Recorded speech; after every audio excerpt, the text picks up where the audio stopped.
Sir আমরা লাইভে আছি।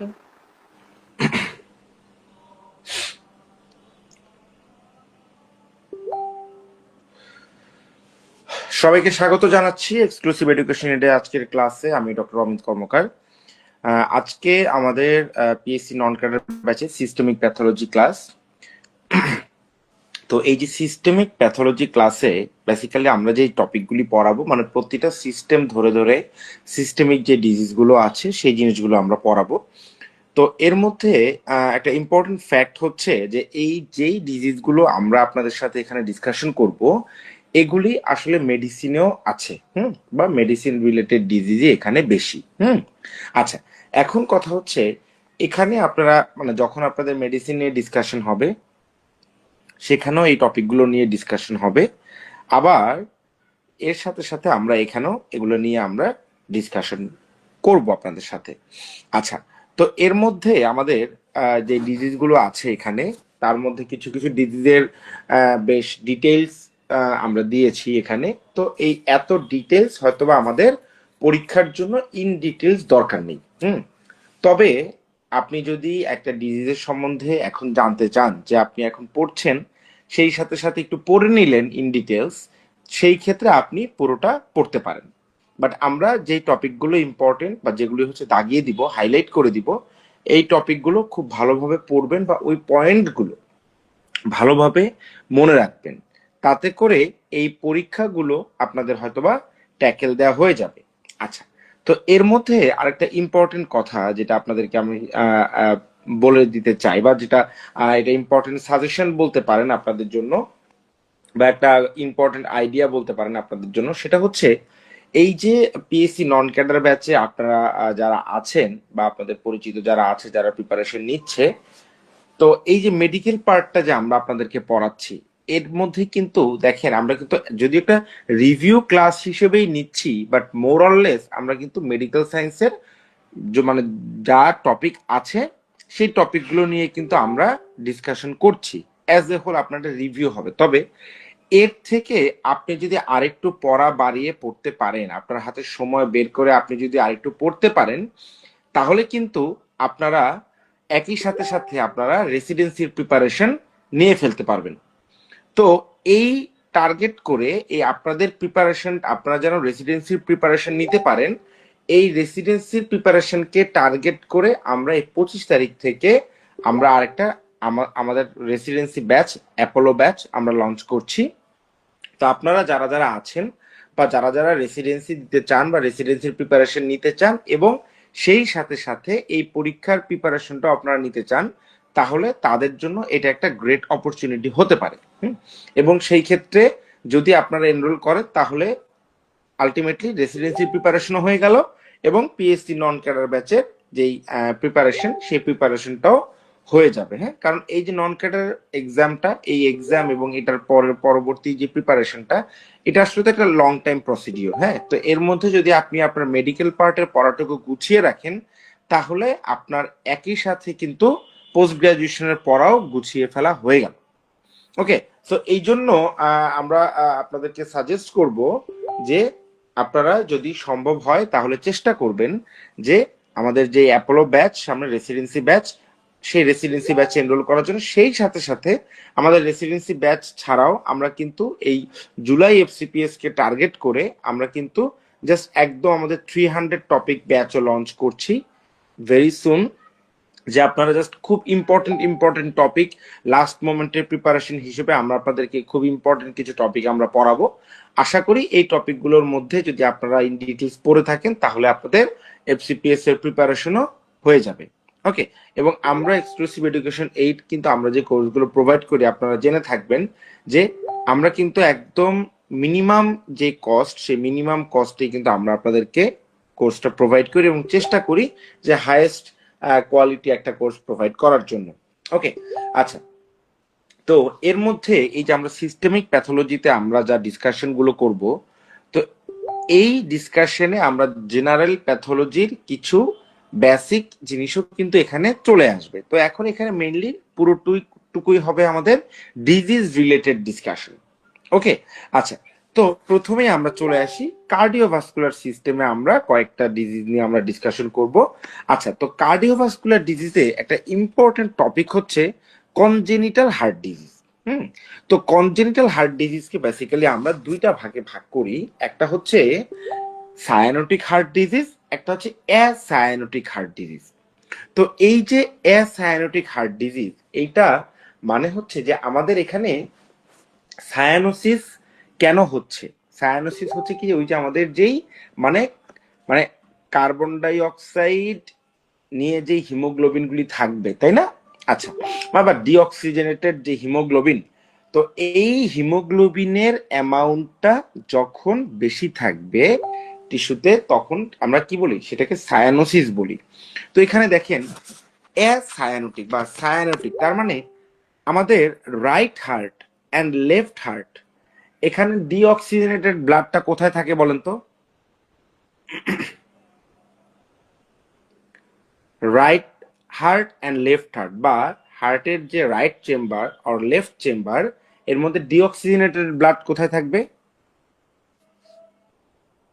রাইট রাইট হার্টে। রাইট হার্টে, তাই না?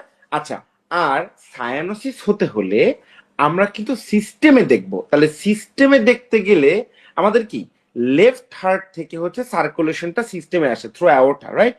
তাই না? এখন দেখেন, যদি যদি রাইট হার্ট থেকে কোনোভাবে কোনো ডিফেক্টের মাধ্যমে লেফট হার্টে ব্লাড চলে আসে, তখন কি হবে? ডিঅক্সিজেনেটেড ব্লাডটা টোটাল সিস্টেমে চলে আসলো, তাই না? তাই তো? তখন জি স্যার। আমরা কি বলবো, এই যে এক জায়গা থেকে আরেক জায়গায় চলে আসে, দিস ইজ কল্ড শান্ট, তাই না? শান্ট, দেখেন এই যে SHUT, এই SHUNT, this is called shunt. তাহলে ধরেন রাইট ভেন্ট্রিকল থেকে লেফট ভেন্ট্রিকলে চলে আসলো, সেখান থেকে সিস্টেমে সার্কুলেশনে চলে গেল ডিঅক্সিজেনেটেড ব্লাড, এটা কি right to left shunt, what is cyanotic congenital heart disease.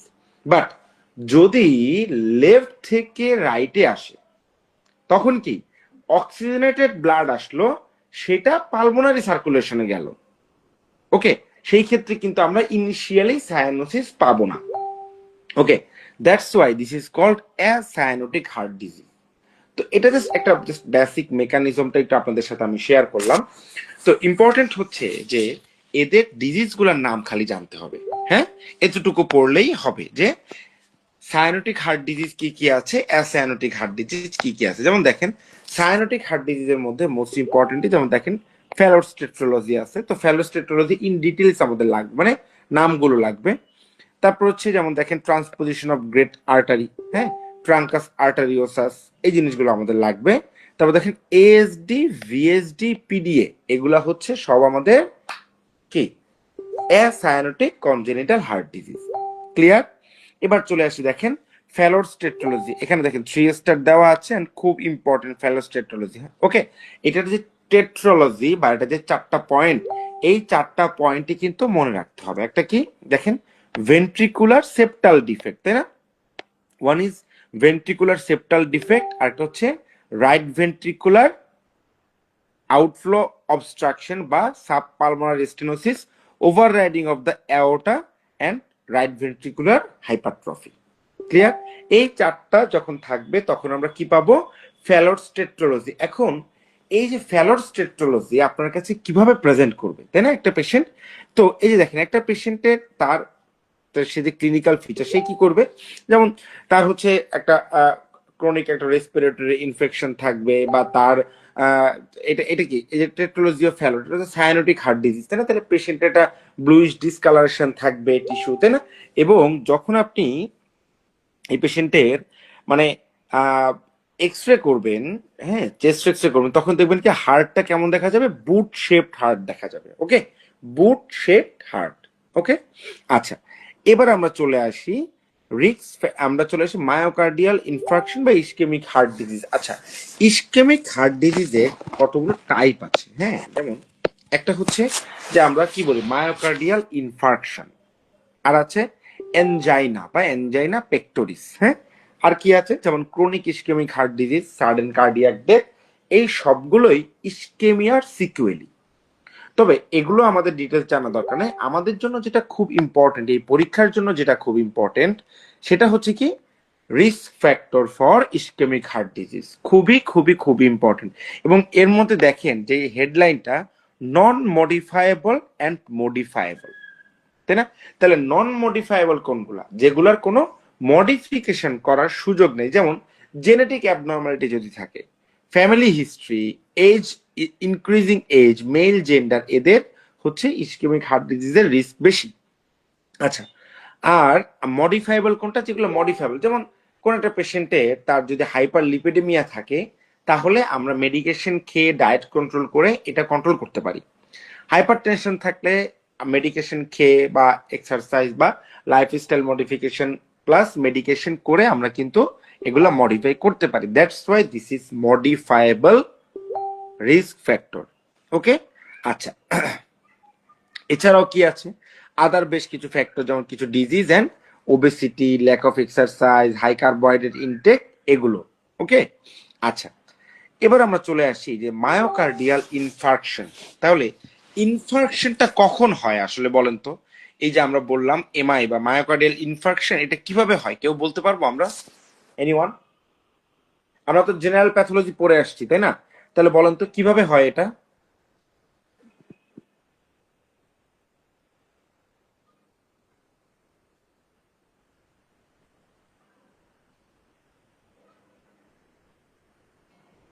বলেন তো মায়োকার্ডিয়াল ইনফার্কশন।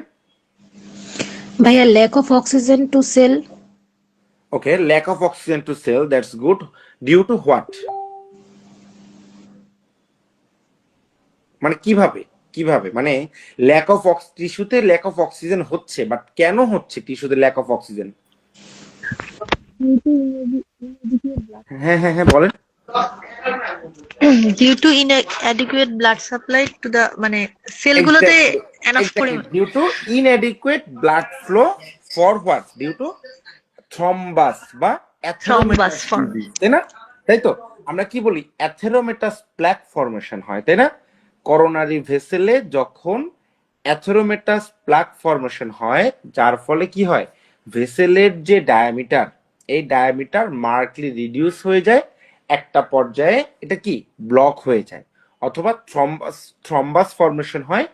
থ্রম্বাস ফর্মেশন হয়ে যখন ভেসেল লুমেন অক্লুড হয়ে যাবে, তখন আর ব্লাড ফ্লো হবে না, এবং তার ফলে কি ইসকেমিয়া, এবং ইসকেমিয়ার ফলে টিস্যু নেক্রোসিস হবে, হুইচ ইজ কল্ড ইনফার্কশন বা মায়োকার্ডিয়াল টিস্যু যেহেতু হচ্ছে, this is called myocardial infarction. আমি কি সবাইকে বুঝাতে পারলাম? কারো কোনো কোশ্চেন? এনিওয়ান? আপনাদের যদি কোনো কোশ্চেন থাকে তাহলে কিন্তু কোশ্চেন করবেন। ওকে, আচ্ছা, তো এবার আমরা চলে আসি, দেখেন এই যে clinical features of myocardial infarction, এগুলো সবই আমরা জানি, জাস্ট অ্যাজ এ হোল একটু বলে যাব আমি। কি হয়? একটা হচ্ছে সাডেন সিভিয়ার চেস্ট পেইন, তাই না? সেন্ট্রাল চেস্ট পেইন নেচারটা কিরকম হয়? Like crushing, stabbing, squeezing or choking type একটা ফিচার্স থাকে পেশেন্টের, তাই তো? এবং তার কি থাকে? সেই সাথে সাথে নশিয়া অ্যান্ড ভমিটিং থাকে, র্যাপিড উইক পালস থাকে, তাই না? এই জিনিসগুলো থাকে এখানে। ওকে, আচ্ছা, এখন চলে আসি আমরা বায়োকেমিক্যাল চেঞ্জ, বা আমরা এই পেশেন্টে কি কি চেঞ্জ আমরা পেতে পারি। এখানে দেখেন এই যে বায়োকেমিক্যাল চেঞ্জেস, এটা হচ্ছে এমআই এর যে ওই যে আমরা যেটা যা পড়েছি জেনারেল প্যাথোলজিতে, আপনাদের রিভার্সিবল সেল ইনজুরি, সেল ইনজুরিতে যা যা পড়ছেন এখানে তাই তাই আছে, ওগুলো নিয়ে আমরা ডিসকাশন করব না। আচ্ছা, আমরা এতে কি কি মার্কার রেজ পাই? একটা হচ্ছে ডায়াগনোসিসের জন্য তো আমরা তো ইসিজি করি, ইসিজিতে আমরা চেঞ্জ পাবো। আর কি? আরেকটা হচ্ছে বায়োকেমিক্যাল মার্কার। বায়োকেমিক্যাল মার্কার কি? যেমন দেখেন এই যে creatine kinase, MB, CKMB rises within 4 to 6 hours after MI.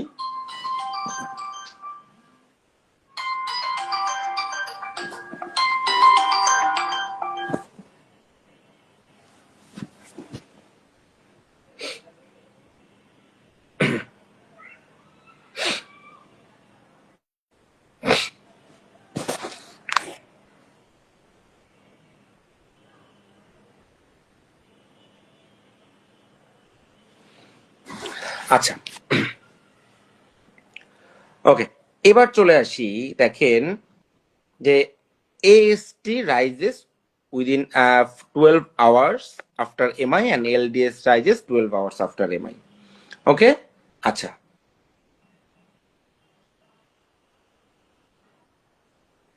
বন্ধ করতে বসে অন হয়ে গেছে। আচ্ছা এবার চলে আসি আমরা, দেখেন কমপ্লিকেশন অফ এমআই। তো এর মধ্যে আচ্ছা আরেকটা দেখেন যে এই যে release of myoglobin, troponin I and troponin T by injured cardiac myocyte. তাহলে আমরা কি ট্রোপোনিন আই করি, তাই না? ট্রোপোনিন আইও আমরা এগুলো হচ্ছে দেখি, তাই তো? আচ্ছা এবার চলে আসি, দেখেন কমপ্লিকেশন অফ এমআই কি কি আছে। কমপ্লিকেশন অফ এমআই হচ্ছে একটা হচ্ছে কন্ট্রাকটাইল ডিসফাংশন হতে পারে হার্টের, যার ফলে আমরা লেফট ভেন্ট্রিকুলার ফেইলিওর পাই, তাই না? পালমোনারি ইডিমা থাকতে পারে, রেসপিরেটরি ইম্পেয়ারমেন্ট, আর হচ্ছে কি অ্যারিথমিয়া হতে পারে, তাই তো? যেমন ভেন্ট্রিকুলার অ্যারিথমিয়া, তারপর হচ্ছে যেমন atrial fibrillation, ventricular fibrillation, arrhythmia, এই জিনিসগুলো হতে পারে। ওকে, আচ্ছা এবার চলে আসে আরেকটা কি হতে পারে, মায়োকার্ডিয়াল রাপচার হতে পারে। তো এখানে এগুলো এত ডিটেলস ইন ডিটেলস আমাদের তো জানা দরকার হয় না। এবার আমরা চলে আসি ভেজিটেটিভ হার্ট ডিজিজ। ওকে, আচ্ছা তো ভেজিটেটিভ হার্ট ডিজিজের মধ্যে দেখেন, ভেজিটেটিভ হার্ট ডিজিজের মধ্যে কি কি আছে? What is vegetative heart disease, তাই না?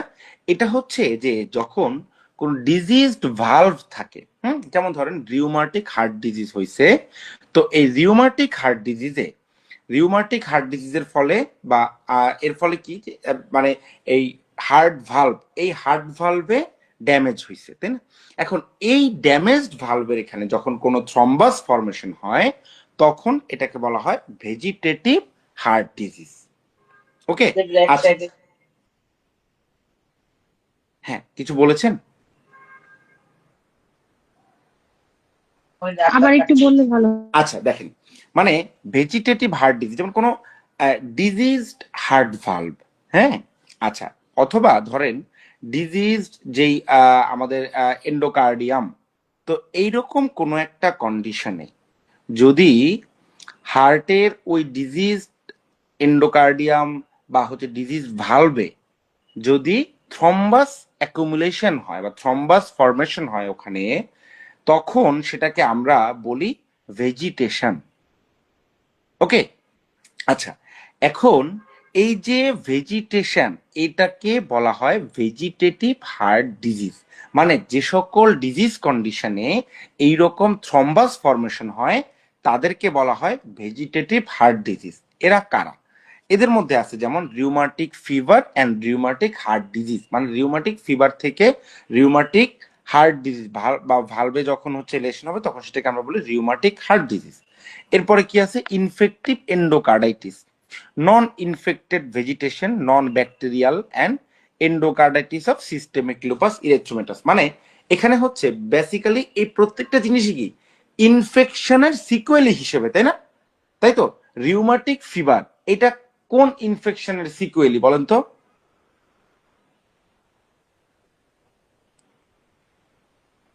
কোন ব্যাকটেরিয়া? মানে মানে ওইটা তো কিডনি, মানে পোস্ট স্ট্রেপ্টোকক্কাল গ্লোমেরুলোনেফ্রাইটিস যেরকম, সেটা হচ্ছে কি কিডনি ডিজিজের একটা মানে এই মানে স্ট্রেপ্টোকক্কাল ডিজিজের সিকুয়েলি, তাই না? তো এখানে হার্টের ক্ষেত্রে হচ্ছে কি রিউমাটিক ফিভার। ওকে, মানে পোস্ট স্ট্রেপ্টোকক্কাল সিকুয়েলি হার্টের ক্ষেত্রে হচ্ছে রিউমাটিক ফিভার, কিডনির ক্ষেত্রে হচ্ছে অ্যাকিউট গ্লোমেরুলোনেফ্রাইটিস। ওকে, আচ্ছা এছাড়া আরো বেশ কিছু কিছু ব্যাকটেরিয়া দিয়ে ইনফেক্টিভ এন্ডোকার্টাইটিস হতে পারে, অথবা নন ইনফেক্টিভ এরকম কিছু ভেজিটেশনও হার্টের চেম্বারে মানে হার্ট এই যে ভালভে অ্যাকুমুলেশন হতে পারে। ওকে, সেগুলোকে বলা হয় ভেজিটেটিভ হার্ট ডিজিজ। তো আমাদের এগুলো শুধু নামগুলো জানলেই হবে, এর বেশি কিছু জানার আমাদের দরকার নাই। ওকে, আচ্ছা এবার আমরা চলে আসি অ্যাথেরোস্ক্লেরোসিস। তো অ্যাথেরোস্ক্লেরোসিসে যেটা বলবো সেটা হচ্ছে থ্রম্বাস ফরমেশনের যে মেকানিজম, এটা আপনারা প্যাথোলজিতে পড়েছেন কিনা? আমরা পড়িয়েছি আপনাদেরকে জেনারেল প্যাথোলজিতে,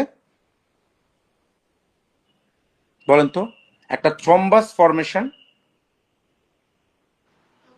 এটা পড়া হয় নাই।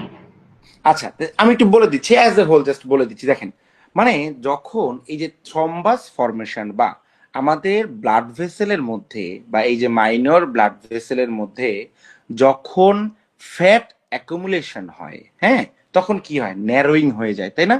হুম, তো এই যে ন্যারোয়িং যখন হবে তখন কি হয়, ন্যারোয়িং হইলে ব্লাড যে ফ্লো হচ্ছে ওই ভেসেলের মধ্যে দিয়ে তার কি ফ্লো কি মানে ফ্লোয়ের যেই ইন্টেন্সিটি সেটা কি বাড়বে না কমবে যদি লুমেন ন্যারো হয়ে যায়? কমে যাবে। এটা বা- না না, এটা বাড়বে এটা যদি এটা কমে যায়। হ্যাঁ মানে লুমেন যদি ন্যারো হয়ে যায়, হ্যাঁ দেখেন ধরেন এটা হচ্ছে লুমেন, তো এইটা যদি এই পর্যন্ত বা এতটুক জায়গায় ধরেন এই দুইটা পাশে ইয়ে হয়ে এটা সারাউন্ডিং, তো ধরেন এরকম এটা ন্যারোইং হয়ে গেছে, তাহলে ন্যারোইং হয়ে গেলে এটার যে লুমেন ছিল এই লুমেনে নর্মাল লুমেন থেকে এই যে ন্যারোড যে লুমেন, এই লুমেনে কি হবে, ব্লাড ফ্লোর টার্বুলেন্সটা বেড়ে যাবে, বাড়বে। তাই না? হ্যাঁ তাই তো? জি ভাইয়া, এর এটা বেড়ে ফলে যাবে এটা। এই এই টার্বুলেন্সের ফলে কি হবে, এটার যে লাইনিং, এই লাইনিং এ ডিসরাপশন হবে, তাই না? এবং ডিসরাপশন হওয়া মানে কি, ওই যে ইন্টিমাল লেয়ার, কারণ কি আমাদের ব্লাড ভেসেলের ইনার লেয়ার কি বলি, টিউনিকা ইন্টিমা, তাই না? তো এই টিউনিকা ইন্টিমা যখন ডিসরাপশন হবে সেটা কি, ব্লাড ফ্লোর আমাদের যে কনস্টিটিউয়েন্টস গুলো আছে, ব্লাডের কনস্টিটিউয়েন্টস গুলো আছে তার সাথে এক্সপোজড হবে, তাই না? এবং সেখান থেকে কি হবে, অ্যাথেরোমেটাস প্লাক তৈরি হবে বা অ্যাথেরোস্ক্লেরোটিক প্লাক তৈরি হবে। ক্লিয়ার? এই যে দেখেন, characterized by intimal lesion called atheroma. এবং এই যে এইটা যে অ্যাকুমুলেশন হলো বা এই যে ক্লট, এখানে যে একটা সাবএন্ডোকার্ডিয়াল যে একটা অ্যাথেরোমেটাস বা লেশন তৈরি হলো, এর ফলে কি হবে, এর ফলে আস্তে আস্তে এই অ্যাথেরোমেটাস প্লাক এরকম ফুলতে থাকবে আস্তে আস্তে। ধরেন এরকম দুই পাশে হইছে, বা একটা ওয়ালে হইতে পারে, দুইটা ওয়ালে হইতে পারে, মানে চারপাশে হইতে পারে। এটা আস্তে আস্তে দিনকে দিন বাড়বে, দিনকে দিন এই অ্যাথেরোমেটাস প্লাকটা বাড়বে, বাড়তে বাড়তে যখনই লুমেন অক্লুড করে ফেলবে তখনই ইস্কিমিয়া হবে এবং এরকম সাডেন সিভিয়ার চেস্ট পেন নিয়ে পেশেন্ট আসবে। ওকে, আচ্ছা কোথায় কোথায় হতে পারে, lower abdominal aorta, coronary artery, popliteal artery, এইগুলাতে হচ্ছে আমাদের অ্যাথেরোমেটাস প্লাক ফর্মেশন হতে পারে। এগুলো এত ডিটেলস তো আমাদের এগুলো দরকার নাই। আচ্ছা, তো এবার আমরা চলে আসি হেপাটোবিলিয়ারি সিস্টেম। তো হেপাটোবিলিয়ারি সিস্টেমে দুই একটা জিনিস আমরা জানবো। একটা হচ্ছে কি, সিরোসিস অফ লিভার। হ্যাঁ, মানে সিরোসিস অফ লিভার কি, ক্রনিক লিভার ডিজিজের একটা সিকুয়েলি। তো আমাদের জন্য ইম্পর্টেন্ট হচ্ছে এই যে common cause of cirrhosis of liver. তো লিভার সিরোসিসে কি কি কজ থাকতে পারে, একটা হচ্ছে ভাইরাস ডিজিজ রিলেটেড, যেমন hepatitis B virus, hepatitis C virus infection, মানে সেখান থেকে হেপাটাইটিস থেকে সিকুয়েলি হিসেবে কি ক্রনিক লিভার ডিজিজ এবং সিরোসিস অফ লিভার। আরেকটা কি হতে পারে, অ্যালকোহলিক লিভার ডিজিজ, এটা হতে পারে। নন অ্যালকোহলিক ফ্যাটি লিভার ডিজিজও হতে পারে। এছাড়া কিছু মেটাবলিক ডিজিজ আছে। হ্যাঁ, এই কজগুলো আমাদের জানতে হবে। আচ্ছা, এছাড়াও আর কি কি আমরা জানবো, সেটা হচ্ছে কজ অফ হেপাটোমেগালি। তাহলে হেপাটোমেগালি কেন হতে পারে, viral hepatitis, right heart failure, tender hepatomegaly হয়, তাই না? কি হয়, এই যে ক্রনিক বা কনজেস্টিভ হার্ট ফেলিওর যে আমরা হেপাটোমেগালি পাই, দিস ইজ টেন্ডার হেপাটোমেগালি বলি আমরা, তাই না? ওকে, আচ্ছা, ভাইরাল হেপাটাইটিস ও টেন্ডার হেপাটোমেগালি হবে। তারপর কি, hepatocellular carcinoma, chronic constrictive pericarditis, liver abscess, এগুলোতেও হতে পারে। আবার কি কিছু কিছু ডিজিজে থাকবে না আমাদের, হচ্ছে যেমন হচ্ছে কিছু কিছু ইনফেকশনে কি থাকে, হেপাটোমেগালি থাকে, হেপাটোস্প্লিনোমেগালি থাকে, সেগুলিও আপনারা হচ্ছে এগুলো ইনফেকশাস ডিজিজে আপনারা জানবেন ওগুলো। হ্যাঁ, আচ্ছা, তো এবার আমরা চলে আসি হেপাটাইটিস এ বি সি, এগুলো সম্বন্ধে অল্প একটু কিছু ইনফরমেশন আমরা জানবো। দেখেন, হেপাটাইটিস এ ফর আমরা মনে রাখতে পারি কি, এ ফর অ্যাডাল্ট, বাট মজার ব্যাপার হচ্ছে এই যে হেপাটাইটিস এ ভাইরাস, এইটা কিন্তু ইনফেকশন করে কাদের মধ্যে, চিলড্রেনদের মধ্যে। এটা কিন্তু উল্টা।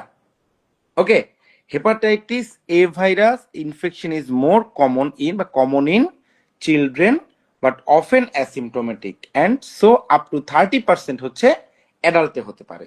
ওকে, বাট এটা কমনলি আমরা মনে রাখবো কি, এটা প্রিডোমিনেন্টলি ইনফেকশন করে হচ্ছে চিলড্রেনদেরকে। ক্লিয়ার? আচ্ছা, এবার চলে আসি হেপাটাইটিস বি। তো হেপাটাইটিস বি এর যে মাইক্রোবায়োলজিক্যাল যেই পড়াগুলো আছে সেগুলো আপনাদেরকে মাইক্রোবায়োলজিতে এই জিনিসগুলো বলা হবে। তারপরে এখানে আমি কিছু জিনিস বলে দিব। যেমন হেপাটাইটিস বি ভাইরাসের যেই ডিজিজটা বা সেটা কি, এটা হচ্ছে হেপাটাইটিস বি ভাইরাস। এটা কি, এটা হচ্ছে ডিএনএ ভাইরাস।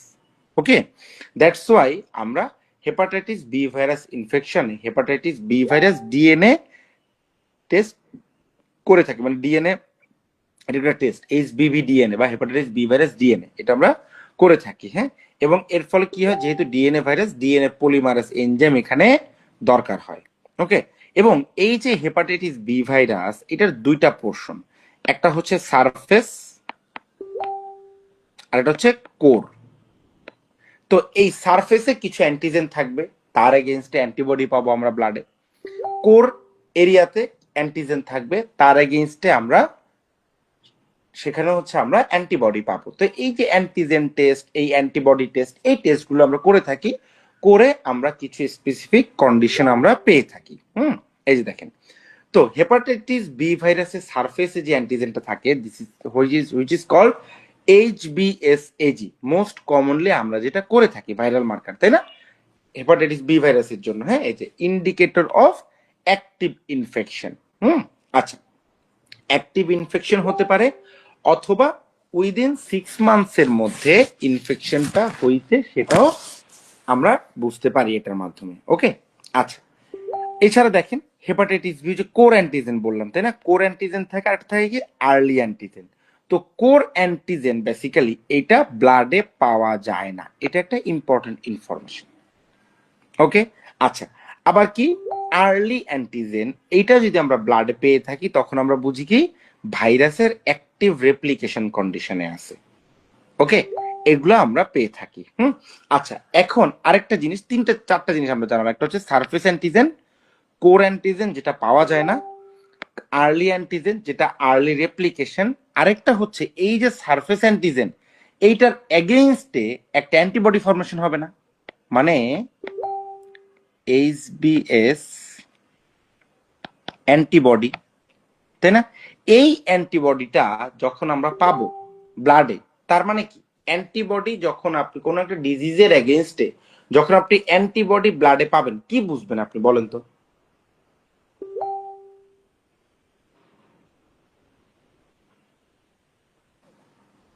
বলেন তো, কি মনে হবে তখন আপনার কাছে, অ্যান্টিবডিটা কেন ফর্মেশন হইলো? Past infection. এক্স্যাক্টলি, অবশ্যই তার পাস্ট ইনফেকশন ছিল, দ্যাটস যার ফলে এই অ্যান্টিবডিটা ফর্মেশন হয়েছে। এটা একটা হইতে পারে। আরেকটা হইতে পারে কি ভ্যাকসিনেশন যদি করে, তাই না, ভ্যাকসিনেশন যদি করে তখনও কিন্তু আমরা এটা রেজ পেতে পারি। ক্লিয়ার? আচ্ছা, এবার আমরা চলে আসি হেপাটাইটিস বি ভাইরাসের আউটকাম কি। একটা ভাইয়া হচ্ছে, তাহলে এটা আলাদা করব কিভাবে যে কোনটা ভ্যাকসিনেশন আর কোনটা পাস্ট ইনফেকশন? আচ্ছা, একটা হচ্ছে, একটা তো পেশেন্টের হিস্ট্রি থাকবে তার ভ্যাকসিনেশন হয়েছে কিনা, তাই না।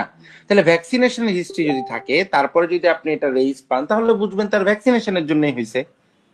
কারণ ভ্যাকসিনেশনের পরে তো আর তার ইনফেকশন হওয়ার এখানে আর চান্স নাই। বুঝতে পারছেন? ক্লিয়ার? জি ভাইয়া। আচ্ছা, এবার আমরা চলে আসি যে possible outcome of hepatitis B virus infection. যেমন দেখেন, একটা কি, একটা হচ্ছে অ্যাকিউট হেপাটাইটিস হইতে পারে, সেখান থেকে ফালমিনেন্ট হেপাটাইটিস হয়ে ডেথ হইতে পারে, ক্রনিক হইতে পারে, সেখান থেকে ক্রনিক থেকে সিরোসিস লিভার হইতে পারে। হ্যাঁ, এবং at the end hepatocellular carcinoma হইতে পারে। হ্যাঁ, এই যে সেরোলজিক্যাল মার্কার যা যা আছে এগুলো অলরেডি আমরা বলে ফেলছি। আচ্ছা, এবার চলে আসি hepatitis C. Most common risk factor for hepatitis C virus হচ্ছে আইভি ড্রাগ অ্যাবিউজার। ওকে, আচ্ছা, তো এই যে আইভি ড্রাগ অ্যাবিউজার, তো আইভি ড্রাগ অ্যাবিউজার আর কি কি হতে পারে? মাল্টিপল সেক্স পার্টনার হতে পারে, হ্যাঁ, having had surgery within last 6 month, needle district injury, হ্যাঁ, এইচবিভি ইনফেক্টেড ইনফেকশনের সাথে মাল্টিপল কন্টাক্ট, এগুলোর ফলে হতে পারে। হ্যাঁ, আচ্ছা, হেপাটোসেলুলার কার্সিনোমার কজ একটা তো বললাম, মানে ওই ক্রনিক ডিজিজ যার ফলে হয়, যেমন বি সি, তারপর হচ্ছে alcoholic cirrhosis, non alcoholic fatty liver disease, ওগুলা থেকে আলটিমেটলি কি হেপাটোসেলুলার কার্সিনোমা হতে পারে। হ্যাঁ, আচ্ছা, এরপর চলে আসি লিভার অ্যাবসেস। তো লিভার অ্যাবসেসের ক্ষেত্রে আমাদের ক্লিনিক্যাল ফিচারটা জানতে হবে, যে একটা ক্লিনিক্যাল ফিচার দিয়ে কোশ্চেন আসতে পারে। একটা পেশেন্টের ফিভার, তার রাইট আপার কোয়াড্রেন্ট পেইন, হ্যাঁ, হেপাটোমেগালি আছে, জন্ডিস আছে, তখন কি সাসপেক্ট করবেন? Liver abscess. তাই না? ম্যানেজমেন্ট কি করি আমরা? অ্যান্টিবায়োটিক থেরাপি দেই যদি স্মলার লেশন হয়, লার্জ লেশন হলে তার সার্জিক্যাল ড্রেনেজ দরকার হয়। ওকে, আচ্ছা এবার চলে আসি আমরা গল স্টোন। হ্যাঁ, তো গল স্টোন বেসিক্যালি আমরা মানে তিনটা ভাগ, একটা হচ্ছে কোলেস্টেরল, পিগমেন্ট অ্যান্ড মিক্সড। তো কোলেস্টেরল হচ্ছে শুধু কোলেস্টেরল দিয়েই ফরমেশন হবে, কোলেস্টেরল মনোহাইড্রেট। আর পিগমেন্ট স্টোনে হচ্ছে যে বিলিরুবিন ক্যালসিয়াম সল্ট থাকবে, হ্যাঁ, যার ফলে এটা পিগমেন্টেড হয় আর কি, কালার। হ্যাঁ, ওকে, আচ্ছা এবার দেখেন কোলেস্টেরল স্টোনে এর ফলে হচ্ছে কমনলি বা রিস্ক ফ্যাক্টর কি? রিস্ক ফ্যাক্টর হচ্ছে যে 5F, তাই না? যেমন আর এর মধ্যে যেমন ফিমেল সেক্স, তারপর হচ্ছে ফিমেল জেন্ডার, হ্যাঁ, sex hormone, oral contraceptive, pregnancy, obesity, হ্যাঁ, গল ব্লাডার স্টেসিস, এগুলোর ফলে হতে পারে। হ্যাঁ, আচ্ছা এবার চলে আসি আমরা রেনাল সিস্টেম। ওকে, তো রেনাল সিস্টেমের মধ্যে আমাদের শুধু কয়েকটা জিনিস জানতে হবে, যেমন একটা হচ্ছে দেখেন ক্লাসিক্যাল ট্রায়াড অফ পাইলোনেফ্রাইটিস, তাই না? পাইলোনেফ্রাইটিস, ওকে, আচ্ছা কি কি আমরা পেয়ে থাকবো? Loin pain, fever, tenderness of kidney. ওইটা ছিল কি আমাদের মানে ওই লিভার অ্যাবসেসের ফিচার, আর এটা হচ্ছে loin pain, fever, tenderness of kidney, সেটা হচ্ছে পাইলোনেফ্রাইটিসের ফিচার। আর এটা হচ্ছে কি AGN, nephrotic syndrome and nephritic syndrome, বা এজিএন বা অ্যাকিউট গ্লোমেরুলোনেফ্রাইটিস। এই দুইটা জিনিস একটু আমাদের জানতে হবে। তো এর মধ্যে দেখেন এটা কি কমনলি কি post streptococcal glomerulonephritis which is caused by group A beta haemolytic streptococcus. এছাড়া আরো অন্যান্য কারণে হইতে পারে, নন স্ট্রেপ্টোকক্কাল অ্যাকিউট গ্লোমেরুলোনেফ্রাইটিসও হইতে পারে। হ্যাঁ, তো এগুলো ইন ডিটেলস যখন আমরা আমাদের লং ব্যাচে যখন ইন ডিটেলস আমরা ডিসকাশন করব তখন এগুলি হচ্ছে পড়বো। এই পরীক্ষার ক্ষেত্রে হয়তো এত কিছু আমাদের দরকার নেই। আমাদের জানতে হবে যে ক্লাসিক্যাল বা cardinal presentation of acute glomerulonephritis which includes haematuria, proteinuria, hypertension, oedema, oliguria. এবং কমপ্লিকেশন কি কি পাবেন, পেশেন্টের কি কি হয়? Acute renal failure, electrolyte imbalance like hyperkalemia, hyponatremia, metabolic acidosis, hypertensive encephalopathy and heart failure. ওকে, আচ্ছা আবার চলে আসি নেফ্রোটিক সিনড্রোম। তো নেফ্রোটিক সিনড্রোম কি? এটা হচ্ছে ম্যাসিভ প্রোটিনিউরিয়া, গ্লোমেরুলার ডিজিজ, যারটা যেখানে ম্যাসিভ প্রোটিনিউরিয়া হবে। তো হোয়াট ইজ ম্যাসিভ প্রোটিনিউরিয়া? যখন মোর দেন 3.5 গ্রাম পার ডে প্রোটিন লস হবে তখন সেটাকে আমরা বলি ম্যাসিভ প্রোটিনিউরিয়া। ওকে, আচ্ছা এর সাথে সাথে কি পেশেন্টের যেহেতু ম্যাসিভ প্রোটিনিউরিয়া হচ্ছে, প্রোটিন যেহেতু বের হয়ে যাচ্ছে, হুইচ প্রোটিন? প্লাজমা প্রোটিন এবং প্রিডোমিনেন্টলি অ্যালবুমিন, তাই না? তার ফলে কি হবে? পেশেন্টের হাইপো অ্যালবুমিনিমিয়া হবে এবং জেনারেলাইজড ইডিমা থাকবে, হাইপারলিপিডিমিয়া থাকবে, হ্যাঁ, এগুলো থাকবে। ক্লিয়ার? আচ্ছা, cardinal sign of nephrotic syndrome, এটা খুব ইম্পর্টেন্ট। এটা কি? Massive proteinuria, hypoalbuminaemia, generalised oedema বা অ্যানাসার্কা বলি আমরা, হাইপারলিপিডিমিয়া অ্যান্ড লিপিডিউরিয়া থাকবে। ওকে, আচ্ছা এবার চলে আসি অ্যাকিউট রেনাল ফেলিওর। ওকে, বা অ্যাকিউট কিডনি ইনজুরি থেকে অ্যাকিউট রেনাল ফেলিওর হয়। হ্যাঁ, আচ্ছা এটার কিছু কজ আছে, যেমন একটা হচ্ছে প্রি রেনাল, মানে কিডনি তার ঠিক আছে কিন্তু ধরেন কোনোভাবে রেনাল ব্লাড ফ্লো কম বা বডি ফ্লুইড কম, যার ফলে জিএফআর কম হচ্ছে। ওকে, তো এর ফলে কি হবে? রেনাল টিউবিউলের যে লাইনিং এপিথেলিয়াম আছে তার ইসকেমিয়া হবে, সেখান থেকে অ্যাকিউট কিডনি ইনজুরি বা অ্যাকিউট রেনাল ফেলিওর ডেভেলপ করবে। আবার ধরেন রেনাল কজ, যেমন অ্যাকিউট টিউবুলার নেক্রোসিস বা গ্লোমেরুলার ডিজিজ, হ্যাঁ, যেগুলো হচ্ছে নেফ্রোটক্সিক কোনো ড্রাগ বা নেফ্রোটক্সিক কন্ডিশনে তার রেনাল কজ।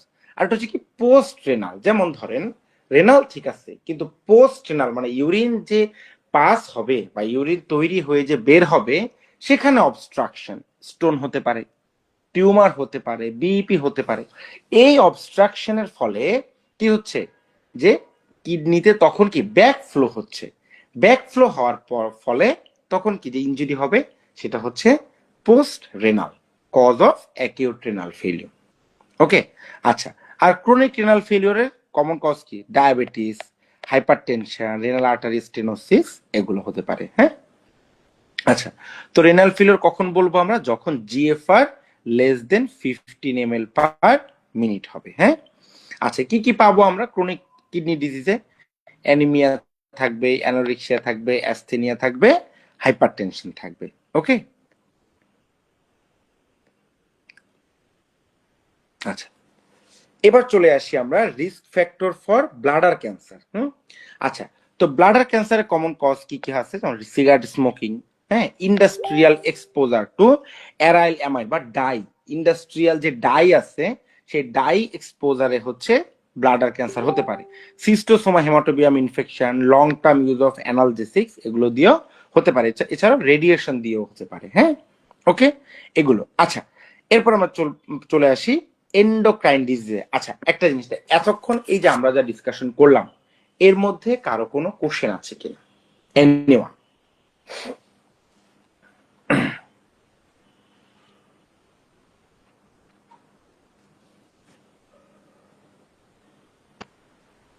এমআই প্যাথোলজিটা আরেকবার একটু বলা যাবে? হ্যাঁ হ্যাঁ, অবশ্যই বলা যাবে। আচ্ছা, এমআই এর ক্ষেত্রে যেটা হচ্ছে, আমাদের যে করোনারি আর্টারি, এই করোনারি আর্টারিতে অ্যাথেরোমেটাস প্লাক ফর্মেশন হয়। তো এই অ্যাথেরোমেটাস প্লাক ফর্মেশন, যেটাকে আমরা অ্যাথেরোস্ক্লেরোসিস বলি, এই অ্যাথেরোমেটাস প্লাক ফর্মেশন হওয়ার ফলে কি হয়, করোনারি আর্টারির যে লুমেন, এই লুমেন ন্যারোয়িং হয়ে যায়। ন্যারোয়িং হলে কি হবে, তার মধ্যে দিয়ে ব্লাড যেতে পারবে না। তো এই যে অ্যাথেরোমেটাস প্লাক বা অ্যাথেরোস্ক্লেরোটিক ডিজিজ বা কন্ডিশন, এটা কিন্তু আস্তে আস্তে প্রগ্রেস করে ডে বাই ডে, যার ফলে লুমেন আস্তে আস্তে ন্যারোয়িং হইতে থাকে।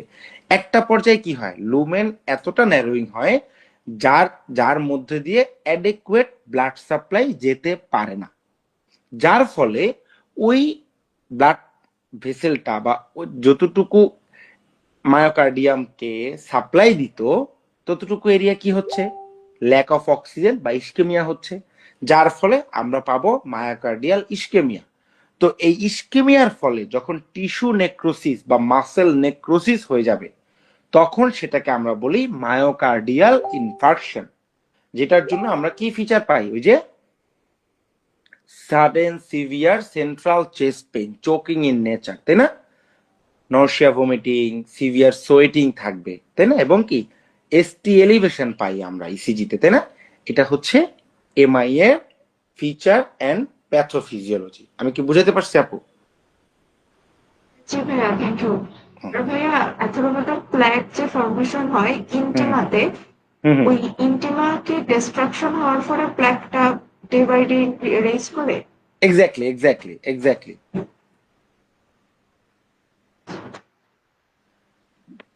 আচ্ছা, তো এবার আরেকটা কথা ছিল যে হেপাটাইটিস বি ভাইরাস যে অ্যাক্টিভ আছে কখন কখন কেরিয়ার, এটা একটু ভাইয়া। আচ্ছা, হেপাটাইটিস বি ভাইরাস অ্যাক্টিভ এবং ক্যারিয়ার, এগুলোর জন্য আমরা বেশ কিছু ওই যে সেরোলজিক্যাল যে মার্কার গুলো আছে, সেই সেরোলজিক্যাল মার্কার গুলো আমরা করি আর কি। হ্যাঁ, যেমন সারফেস অ্যান্টিজেন আপনি পজিটিভ পেলেন, তো সারফেস অ্যান্টিজেন পজিটিভ পেলে তার মানে কি তার ইনফেকশন আছে। এখন সেটা এই মুহূর্তে রানিং ইনফেকশন হতে পারে অথবা ইনফেকশন সাবসাইড হয়েছে, বাট এখনো সেরোলজিক্যাল মার্কারটা আমরা পাচ্ছি, সেটা আমরা আমরা দেখব। এছাড়াও তার যেমন ভাইরাস, হেপাটাইটিস ভাইরাসের ডিএনএ টেস্ট যদি করি, এটা হচ্ছে গোল্ড স্ট্যান্ডার্ড টেস্ট। যে ডিএনএ যদি পজিটিভ পাই, তার মানে বুঝবো যে তার অ্যাক্টিভ ইনফেকশন আছে। এছাড়াও ওই যে আমরা আর্লি অ্যান্টিজেন বলেছি, আর্লি অ্যান্টিজেন যদি আমরা পজিটিভ পাই, তার মানে কি হাইলি ট্রান্সমিসেবল বা ডিজিজ তখন কি ভাইরাস রেপ্লিকেটিং কন্ডিশনে আছে বডিতে, দ্যাটস ওয়াই আর্লি অ্যান্টিজেন আমরা পাচ্ছি। তো এগুলো হচ্ছে কি তার অ্যাক্টিভ ডিজিজ কন্ডিশন, বুঝা গেল। এখন ধরেন সারফেস অ্যান্টিজেন পজিটিভ পাইছেন বা বাকি ওই জিনিসগুলো আপনি পজিটিভ পান নাই, তখন বুঝবেন কি যে তার অ্যাক্টিভ ডিজিজ কন্ডিশন নাই। বুঝা গেল? ক্লিয়ার? কারণ কি সারফেস অ্যান্টিজেন আপনি যে সবসময় পজিটিভ পাবেন তা কিন্তু না। তো পজিটিভ পেলে এটা কি অ্যাক্টিভ অবস্থায় আছে নাকি নাই, তখন আমরা ওই যেই সেরোলজিক্যাল মার্কার গুলো বললাম সেগুলো আমরা করি। বুঝা গেল? ভাইয়া তার মানে হচ্ছে অ্যাক্টিভ বোঝার জন্য আমাকে সবগুলো টেস্ট করে পজিটিভ আসলে আমি বলবো অ্যাক্টিভ। হ্যাঁ, কয়েকটা টেস্ট করতে হবে, তখন আমরা সেগুলো বলবো হচ্ছে তার অ্যাক্টিভ ডিজিজ কন্ডিশনে আছে। জি। ওকে, আচ্ছা এবার আমরা চলে আসি এন্ডোক্রাইন ডিজিজের মধ্যে হচ্ছে থাইরয়েড অ্যাবনর্মালিটিস বা হচ্ছে আমরা গয়টার যদি বলি, তো এর মধ্যে দেখেন গয়টার হচ্ছে কি enlargement of the thyroid gland, this is goitre. এর মধ্যে এন্ডেমিক গয়টার আছে বা মাল্টিনোডিউলার গয়টার বা সিম্পল গয়টার, মাল্টিনোডিউলার গয়টার। হ্যাঁ, আচ্ছা, সিম্পল গয়টার হচ্ছে অ্যাজ এ হোল গয়টার মানে গ্ল্যান্ড বড় হবে, আর মাল্টিনোডুলার মানে হচ্ছে অনেকগুলো ছোট ছোট নোডিউল হবে থাইরয়েড গ্ল্যান্ডে, যার ফলে গ্ল্যান্ড বড় হয়ে যাবে, দিস ইজ মাল্টিনোডুলার গয়টার। তো আমাদের এখানে এগুলার ইন ডিটেলস আমরা ডিসকাশন করার দরকার নাই, আমাদের দরকার নেই এগুলা। আমাদের জানতে হবে যে থাইরোটক্সিকোসিস বা হাইপার থাইরয়েডিজম এগুলার ফিচার বা গ্রেভস ডিজিজ। তো গ্রেভস ডিজিজে কি, এটা হচ্ছে কিন্তু একটা অটো ইমিউন ডিসঅর্ডার। তো এই যে অটো ইমিউন ডিসঅর্ডার কার এগেইনস্টে অটো ইমিউনিটি ফর্মেশন হবে, দিস ইজ টিএসএইচ রিসিপ্টর। ওকে, এই টিএসএইচ রিসিপ্টরের এগেইনস্টে অটো ইমিউনিটি ফর্মেশন হবে, যার ফলে এটা ডিস্ট্রাকশন হবে। আচ্ছা, এর ফলে কি হবে, পেশেন্টের হাইপার থাইরয়েডিজম পাবো আমরা, ইনফিল্ট্রেটিভ অপথ্যালমোপ্যাথি পাবো। মানে গ্রেভস ডিজিজ মানে হচ্ছে হাইপার থাইরয়েডিজম বা থাইরোটক্সিকোসিস উইথ আই সাইন বা অপথ্যালমিক সাইন যখন আমরা পাবো তখনই আমরা বলি গ্রেভস ডিজিজ। ওকে, আচ্ছা, এরপর এর ফলে দেখেন আমরা এই গ্রেভস ডিজিজ, এটা কি হাইপার থাইরয়েডিজম থাকবে, তাহলে এর ফলে কি পেশেন্টের T3 T4 লেভেল আমরা বেশি পাবো, কারণ T3 T4 লেভেল বাড়তেছে, কিন্তু এটাকে কমানোর জন্য যে টিএসএইচ এর যে রেসপন্স, সেই টিএসএইচ রিসিপ্টর তো কাজ করতেছে না, তাহলে টিএসএইচ আর কিভাবে কাজ করবে, বা টিএসএইচ এর যেই মানে ফাংশন তো তখন আমরা ঠিক মতো পাবো না, that's why decrease TSH level পাবো আমরা। হ্যাঁ, ওকে, আচ্ছা, এবার আমরা চলে আসি থাইরোটক্সিকোসিসের কজ, যেটা আমরা বললাম যে হাইপার থাইরয়েডিজম থেকে থাইরোটক্সিকোসিস। তো থাইরোটক্সিকোসিস কি, গ্রেভস ডিজিজ, মাল্টিনোডুলার গয়টার, থাইরয়েডাইটিস, এগুলো জাস্ট একটু পড়ে নেবেন কজগুলো, এত ডিটেলস জানার দরকার নেই, আমাদের জানতে হবে এই যে সিমটমস গুলা, এগুলো হচ্ছে আমাদের এই এন্ট্রি এই টাইপের পরীক্ষার জন্য বেসিক, এগুলোর জন্য ইম্পর্টেন্ট। যেমন কি কি থাকে পেশেন্টের, তার হিট ইনটলারেন্স থাকে, সোয়েটিং থাকে, পালপিটেশন থাকে, ট্রিমার থাকে। হ্যাঁ, এগুলো থাকে হচ্ছে থাইরোটক্সিকোসিসের ফিচার। সাইন কি পাবেন, ওয়েট লস, ট্রিমর, হ্যাঁ, সাইনাস ট্যাকিকার্ডিয়া, লিড রিট্রাকশন মানে আই সাইন, এগুলো আমরা পেয়ে থাকি। ওকে, আচ্ছা, তো আমরা এগুলোর ক্ষেত্রে ট্রিটমেন্ট কি করে থাকি, একটা হচ্ছে অ্যান্টি থাইরয়েড ড্রাগ দেই, রেডিও অ্যাক্টিভ আয়োডিন, সার্জারি, এগুলো আমরা করে থাকি। আর হচ্ছে ওই যে সিমটোমেটিক, যেমন তার যদি পালস বেশি থাকে বা ট্যাকিকার্ডিয়া থাকে, তখন তাকে আমরা বিটা ব্লকার দিই, মানে এইভাবে সিমটোমেটিক কিছু ডিজিজ আমরা ট্রিটমেন্ট আমরা দিয়ে থাকি। আচ্ছা, প্যাপিলারি কার্সিনোমা অফ দ্য থাইরয়েডের দুইটা ইনফরমেশন জানতে হবে। একটা হচ্ছে this is the most common form of thyroid cancer, আরেকটা হচ্ছে metastasis to adjacent cervical lymph node. Clear? এই দুইটা ইনফরমেশন এখানে মনে রাখবেন। হ্যাঁ, আচ্ছা, এরপর আমরা চলে আসি ডায়াবেটিস মেলাইটাস। তো ডায়াবেটিস মেলাইটাসে হচ্ছে কি, আমরা হচ্ছে যেটা পড়বো টাইপ 2 ডায়াবেটিস বা ডায়াবেটিস মেলাইটাস বা নন ইনসুলিন ডিপেন্ডেন্ট ডায়াবেটিস মেলাইটাস। হ্যাঁ, তো দেখেন এটা হচ্ছে মানে ডায়াবেটিস মেলাইটাসের যে টাইপ 2 ডায়াবেটিস মেলাইটাস, এটা হচ্ছে কি, এটা হচ্ছে ইনসুলিনের এগেইনস্টে একটা রেজিস্টেন্স তৈরি হবে, মানে ইনসুলিনটা পেরিফেরাল টিস্যুতে কাজ করতে পারবে না। ওকে, একটা গেল, আরেকটা হচ্ছে কি ইনসুলিন কম সিক্রেশন হচ্ছে। যদি একদমই সিক্রেশন না থাকে, একদমই সিক্রেশন না হয় বা বিটা সেল যদি না থাকে, তখন সেটা হচ্ছে টাইপ 1 ডায়াবেটিস মেলাইটাস। ওকে, আর এটা হচ্ছে কি টাইপ 2 ডায়াবেটিস। ওকে, একটা হচ্ছে টাইপ 1 ডায়াবেটিস, টাইপ 2 ডায়াবেটিস। তো দেখেন এই যে টাইপ 2 ডায়াবেটিস, তো এই টাইপ 2 ডায়াবেটিসটা এখানে কি হবে, ইনসুলিন হয়তো কম সিক্রেশন হবে, অথবা সিক্রেশন হইলো পেরিফেরাল রেজিস্ট্যান্স থাকবে, যার ফলে কাজ করতে পারবে না। ওকে, দিস ইজ ডায়াবেটিস মেলাইটাস। ওকে, আচ্ছা, এবার আমরা চলে আসি গ্যাস্ট্রোএন্টারোলজি থেকে আমরা কিছু কিছু জিনিস জানবো। এর মধ্যে একটা হচ্ছে ব্যারেটস ইসোফেগাস। ওকে, তো ব্যারেটস ইসোফেগাস কোথায় হয়, কোন কন্ডিশনে হয় বলেন তো? ব্যারেটস ইসোফেগাস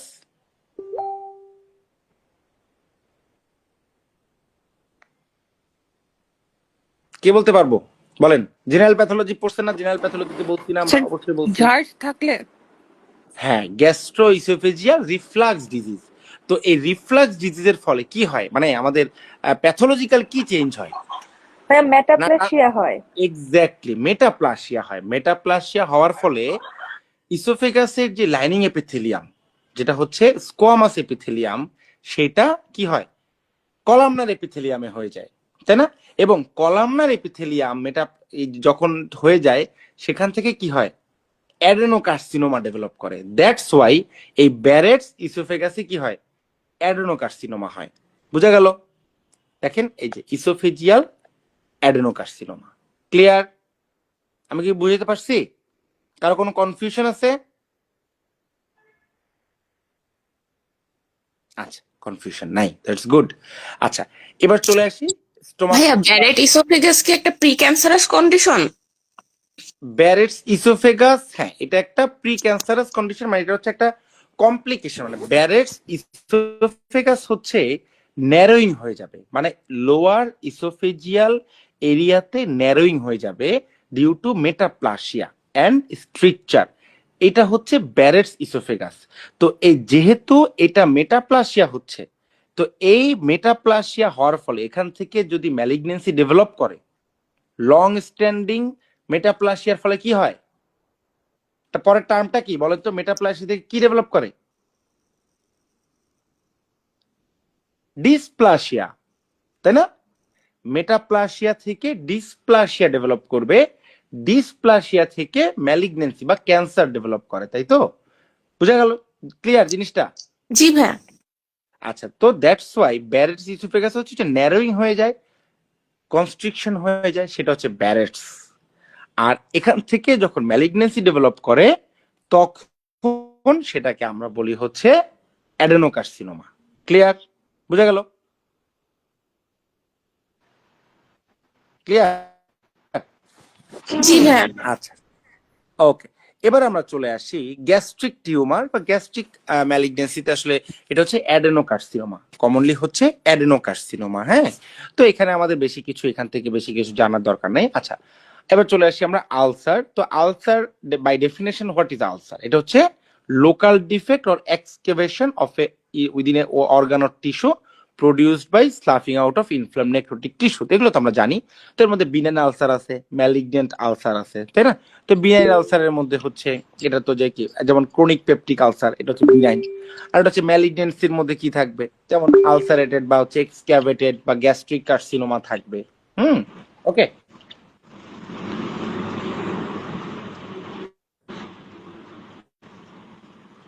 আচ্ছা, রোকসানা আপু হ্যান্ড রেজ করেছেন, কিছু কি বলতে চাচ্ছেন?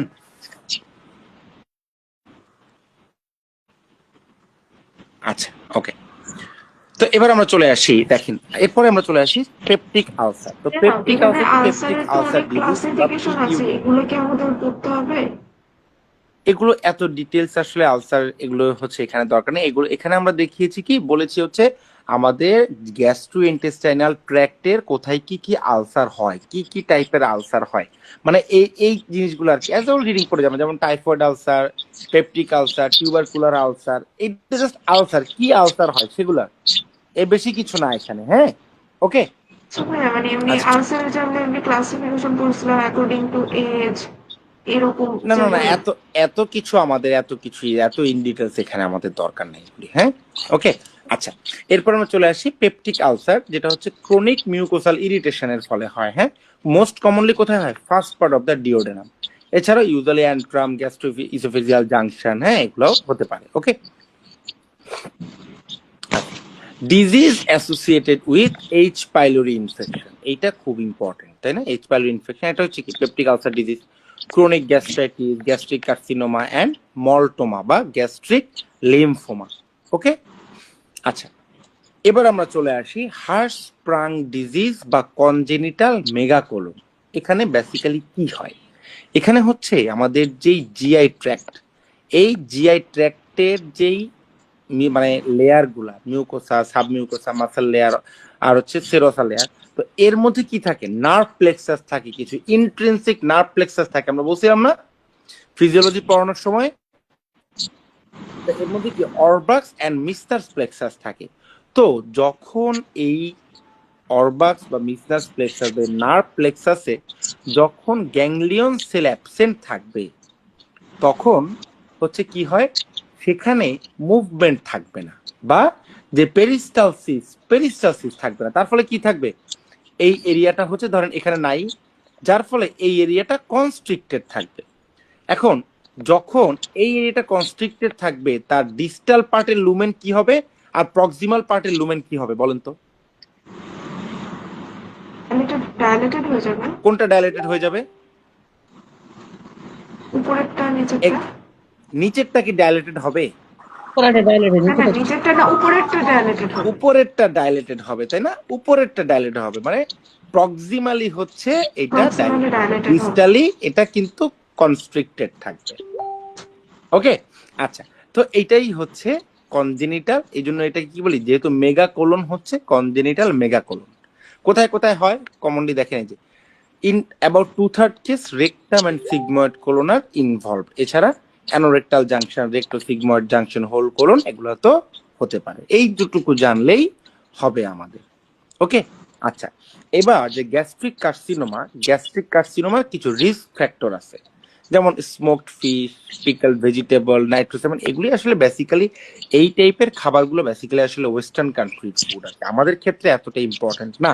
আমাদের ক্ষেত্রে বাকি যে জিনিসগুলো, যেমন এইচ পাইলোরি ইনফেকশনের ফলে ক্রনিক অ্যাট্রোফিক গ্যাস, তারপর হচ্ছে ক্রনিক অ্যাট্রোফিক গ্যাস্ট্রাইটিস হয়, স্মোকিং, হ্যাঁ, এগুলো হচ্ছে কি আমাদের ক্ষেত্রে মোস্ট কমন কজ।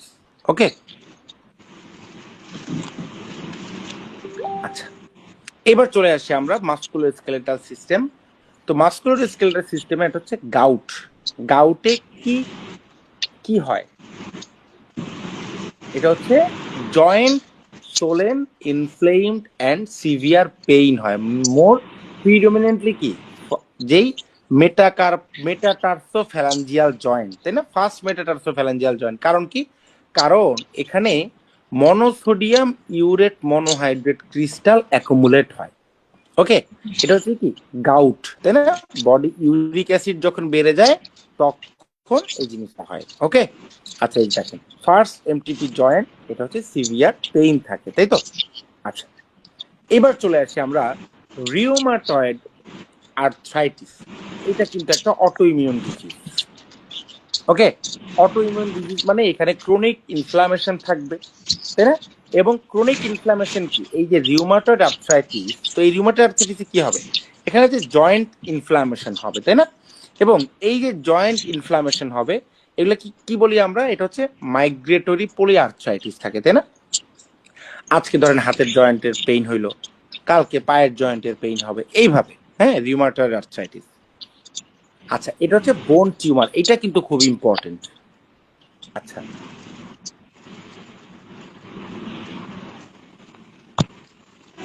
আচ্ছা, এটা একটু মনে হয় এখানে হচ্ছে রোকসানাপুর হচ্ছে ইয়েটা অন, এই জন্য একটু আমরা সাউন্ড পাচ্ছি। আপু একটু কাইন্ডলি মিউট করে দিবেন।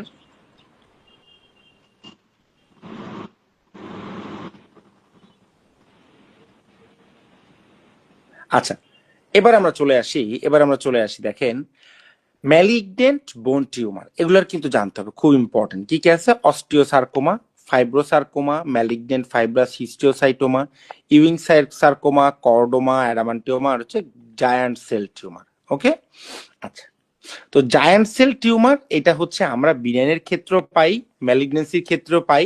তো এইটার ম্যালিগনেন্ট প্রলিফারেশন, এটার ক্ষেত্রে আমরা ম্যালিগনেন্ট প্রলিফারেশনটা আমরা পাবো যখন হচ্ছে আমরা হিস্টোপ্যাথোলজি করব, তখনই এটার হচ্ছে আমরা এইটার ক্ষেত্রে অনেক সময় পেয়ে থাকি। দেখেন, relatively uncommon benign but locally aggressive neoplasm এটা, হ্যাঁ। ওকে, আচ্ছা,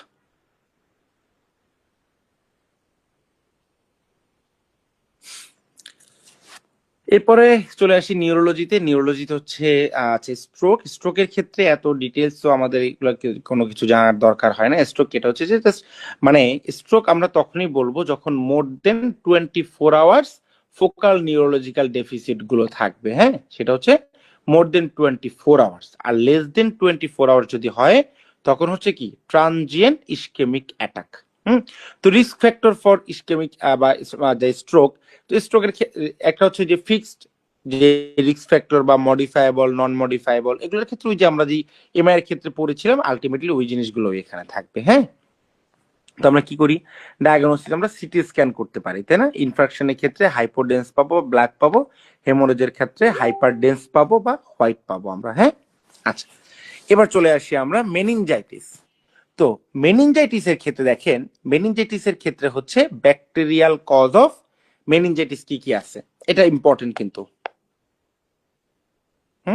তো দেখেন, ব্যাকটেরিয়াল মেনিনজাইটিসের ক্ষেত্রে একটা হচ্ছে gram negative bacilli, group B beta streptococci, এটা হচ্ছে নিওনেটের ক্ষেত্রে। প্রি স্কুল চাইল্ডের ক্ষেত্রে Haemophilus influenzae, Neisseria meningitidis, Streptococcus pneumoniae, এগুলো। ওল্ডার চাইল্ড অ্যান্ড অ্যাডাল্টের ক্ষেত্রে নাইসিরিয়া মেনিনজিটাইডিস, স্ট্রেপ্টোকক্কাস নিউমোনি, এগুলো, হ্যাঁ। এখন পেশেন্টের কি কি থাকবে মেনিনজাইটিসের ক্ষেত্রে? ওই যে সাইন অফ মেনিনজাইটিস, তাই না? তার কি যে নেক রিজিডিটি, আপনার তার হাই গ্রেড ফিভার থাকবে, নেক রিজিডিটি থাকবে, কার্নিক সাইন থাকবে, এগুলো আমরা পেয়ে থাকি, তাই না? কনফিউশন থাকবে, হ্যাঁ, এই জিনিসগুলো। আচ্ছা,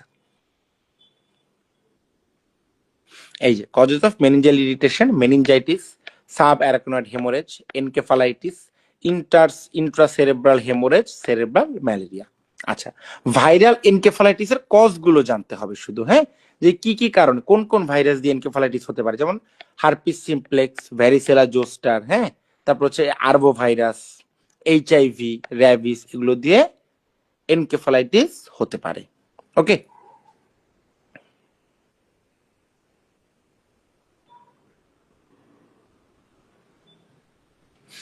আচ্ছা, এরপরে চলে আসি মায়াস্থেনিয়া গ্রাভিস। এই ডিজিজটার নাম আমরা শুনে থাকি, জাস্ট এইটার থেকে যে এগুলো থেকে যে কোশ্চেন আসতে পারে ব্যাপারটা এরকম না, জাস্ট কিন্তু যেহেতু আমি জাস্ট এটার মেকানিজমটা আপনাদের সাথে একটু ডিসকাশন করতে চাই, দ্যাটস ওয়াই এটা একটু আমি হাইলাইট করেছি। দেখেন, মায়াস্থেনিয়া গ্রাভিসে আসলে কি হয়, এটা অ্যাকচুয়ালি বেসিক্যালি একটা কি মানে নিউরোলজিক্যাল ডিজিজ, তাই না? এখানে কি হয়, এটা হচ্ছে, এটা কিন্তু অটো ইমিউন ডিজিজ। তো অটো ইমিউনিটি কার এগেইনস্টে অটো ইমিউনিটি ফর্মেশন হবে?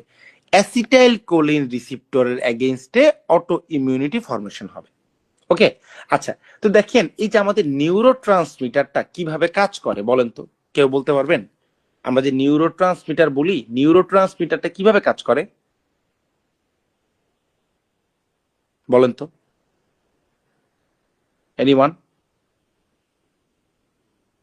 কে বলতে পারবে? একজন বলেন যারা প্রেজেন্ট আছেন। ইলেকট্রিক ইম্পালসের মাধ্যমে। হাউ, মানে এই নিউরো ট্রান্সমিটারটা কি হবে, সে মানে সে কি করবে, তার কি কাজ?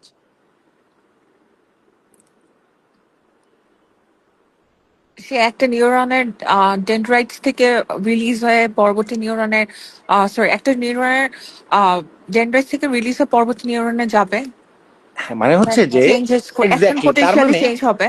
এক্স্যাক্ট, তার মানে হচ্ছে কি যে আমাদের নার্ভ টার্মিনাল বা নার্ভ ইন্ডিং এ সে কাজ করবে, তাই না? প্রিসিনাপটিক ক্লেফট থেকে পোস্ট সিনাপটিক ক্লেফটে। এক্স্যাক্টলি, প্রি সিনেপটিক ক্লেফট থেকে পোস্ট সিনেপটিক ক্লেফটে যে আয়ন আছে, আয়ন আপটেকে হেল্প ট্রান্সমিট করবে। হ্যাঁ, ট্রান্সমিটে হেল্প করবে হচ্ছে neuro transmitter. Neuro transmitter itself কিন্তু ঢুকবে না, কিন্তু সে ট্রান্সমিট করবে। এখন দেখেন, তার ট্রান্সমিট করতে হলে তার কি করতে হবে? নার্ভ ইন্ডিং এ বাইন্ড হইতে হবে। বাইন্ড হবে কোথায়? রিসিপ্টরে বাইন্ড হবে, তাই না? এই দেখেন, অ্যাসিটাইল কোলিন রিসিপ্টরে অ্যাসিটাইল কোলিন বাইন্ড হবে। এখন রিসিপ্টরে যদি অটো অ্যান্টিবডি থাকে তাহলে কি হবে? সে তো কাজ করতে পারবে না। দ্যাটস ওয়াই অ্যাসিটাইল কোলিন তখন আর কাজ করতে পারে না। এই জন্যই তখন কি হবে? পেশেন্টের মাসকুলার উইকনেস ডেভেলপ করবে। বুঝা গেল? ক্লিয়ার? এইটা যদি রেসপিরেটরি মাসেল ইনভলভমেন্ট হয় তাহলে ডেথ। ওকে, আচ্ছা, তো এই জিনিসটা একটু জাস্ট আমরা বললাম। আরেকটা হচ্ছে মাল্টিপল স্ক্লেরোসিস, এই ডিজিজটার নাম আপনারা শুনে থাকবেন, এটাও অটোইমিউন ডিজিজ। এখানে কি হয়? এটা হচ্ছে সেন্ট্রাল নার্ভাস সিস্টেমে এফেক্ট করে এবং কি করে, যে নিউরন আছে, যে সেন্ট্রাল নার্ভাস সিস্টেমের যে নিউরন, তার যে অ্যাক্সনের যে মাইলিন শীট, এই মাইলিন শীটকে ডিমাইলিনেশন করে। ক্লিয়ার? সেটা হচ্ছে মাল্টিপল স্ক্লেরোসিস। ক্লিয়ার? এতটুকু পড়লেই হবে, এর বেশি কিছু পড়ার দরকার নাই। ওকে, আচ্ছা, এবার হচ্ছে আমাদের যে রেসপিরেটরি যে প্যাথোলজি, এটা হচ্ছে রেসপিরেটরি মেডিসিন থেকে পড়ে নেবেন, তাইলেই হবে। তারপরেও আমি একটু জাস্ট বলে দিচ্ছি আপনাদেরকে, অ্যাজ এ হোল একটু আমি একটু ওভারভিউ করে যাই আপনাদের সাথে, হ্যাঁ। আচ্ছা, তো দেখেন, রেসপিরেটরি প্যাথোলজিতে, হ্যাঁ, তো রেসপিরেটরি প্যাথোলজিতে কি আছে, টিউবারকুলোসিস। তো টিউবারকুলোসিস মাইক্রোব্যাকটেরিয়াম টিউবারকুলোসিসে কমনলি হয়, এছাড়া মাইক্রোব্যাকটেরিয়াম বোভিস এগুলো দিয়েও হয়। তো তবে হচ্ছে মাইক্রোব্যাকটেরিয়াম টিউবারকুলোসিস দিয়ে যেটা হচ্ছে আমাদের আরেকটা হচ্ছে আদার্স যে কিছু মানে অ্যাটিপিক্যাল হচ্ছে কিছু টিউবারকুলোসিস এই দিয়েও হতে পারে আর কি, হ্যাঁ। আচ্ছা, এবার আমরা চলে আসি, এখানে আমরা কি পাই, একটা হচ্ছে প্রাইমারি টিউবারকুলোসিস। প্রাইমারি পালমোনারি মানে হচ্ছে কি লাং টিস্যুতে যখন হবে দিস ইজ পালমোনারি, লাং টিস্যুর বাইরে যখন হবে this is extra pulmonary. Clear? এখন প্রাইমারি কখন হবে? প্রাইমারি হচ্ছে বেসিক্যালি চিলড্রেনদের ক্ষেত্রে, মানে আফটার বার্থ বা এর পরে, আফটার বার্থ ইনিশিয়ালি যেই ইনফেকশনটা হবে দিস ইজ প্রাইমারি টিউবারকুলোসিস। তো প্রাইমারি টিউবারকুলোসিস সবসময় যে এইটা প্রগ্রেস করবে ফার্দার তা না। এটা কি ধরনের একটা ইনফেকশন হলো, ইনফেকশন হয়ে এটা তখন কি হলো, ওখানে জাস্ট সেই ইনফেকশনে চুপচাপ করে বসে আছে, তার কোনো রেসপন্স নাই, কিচ্ছু নাই। বাট ধরেন এরপরে এইটা আবার রিল্যাপস করলো অ্যাডাল্ট স্টেজে, তখন কি হলো, তখন সেটা হবে সেকেন্ডারি। তো এই যে প্রাইমারি টিউবারকুলোসিস, এই প্রাইমারি টিউবারকুলোসিসে লাং প্যারেনকাইমাতে ইনফেকশন হইল, তখন সেখানে আমরা কি বলি যে গন ফোকাস। এখন এই যে গন ফোকাসের সাথে সাথে বা এই যে টিউবারকুলোসিস হইলে তার যে ড্রেইনিং লিম্ফ নোড, এই ড্রেইনিং লিম্ফ নোডে যখন ইনভলভ হবে তখন সেটাকে আমরা বলি কি গন কমপ্লেক্স। এই দেখেন, গন ফোকাস হচ্ছে primary tissue lesion usually occur in lung, আর গন কমপ্লেক্স হচ্ছে কি যখন লিম্ফ নোড ইনভলভ হবে। এই যে দেখেন, প্রাইমারি টিবি কমনলি চিলড্রেনদের ক্ষেত্রে, আর সেকেন্ডারি হচ্ছে অ্যাডাল্ট। আচ্ছা, সোর্স অফ ইনফেকশন এক্সোজেনাস, মানে আফটার বার্থ ইনিশিয়ালি এনভায়রনমেন্ট থেকে কোনোভাবে মানে টিউবারকুলোসিস ঢুকছে, যার ফলে হয়েছে, মানে মাইক্রোব্যাকটেরিয়াম টিউবারকুলোসিস ঢুকছে। আর সেকেন্ডারি ক্ষেত্রে এন্ডোজেনাস, মানে ওই যে বডি থেকে সেটা আবার রিল্যাপস করলো, সেটাও হইতে পারে, অথবা এক্সোজেনাসলিও ঢুকতে পারে।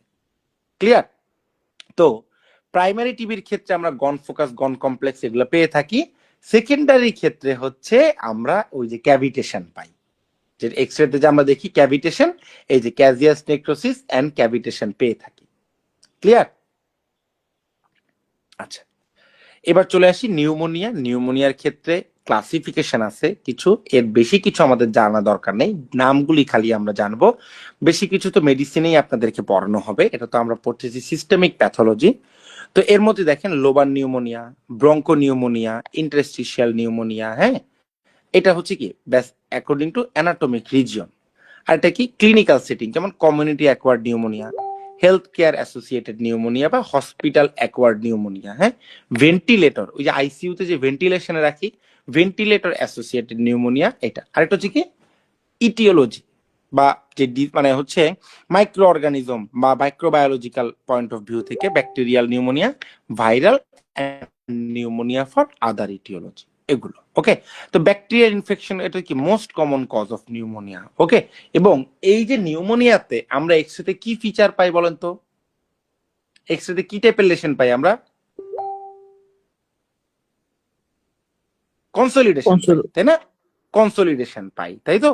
এগুলাই আর কি। হ্যাঁ, এখানে হচ্ছে ডিটেল আমাদের হচ্ছে এটার যে প্যাথোলজি এত ডিটেলস দেওয়া আছে, এগুলো এই ডিটেলস আমাদের এই পরীক্ষার ক্ষেত্রে আর কিছু দরকার নেই, এগুলি হচ্ছে লং ব্যাচের ক্ষেত্রে হয়তো বা আপনাদেরকে এগুলো নিয়ে ডিটেল ডিসকাশন হবে, মানে মেডিসিন এগুলোর ক্ষেত্রে হয়তো ডিটেল লাগবে, আমাদের লাগবে হচ্ছে কমপ্লিকেশন।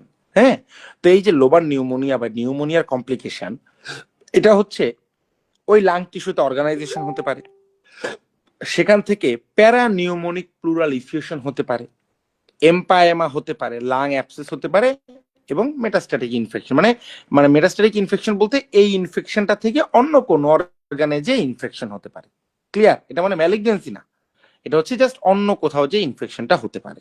ওকে, আচ্ছা, এরপরে আমরা চলে আসি ক্রনিক অবস্ট্রাকটিভ পালমোনারি ডিজিজ। এর মধ্যে কয়টা কম্পোনেন্ট? দুইটা, একটা হচ্ছে কি ক্রনিক ব্রঙ্কাইটিস, আর একটা হচ্ছে এমফাইসেমা। কখন আমরা ক্রনিক ব্রঙ্কাইটিস বলি?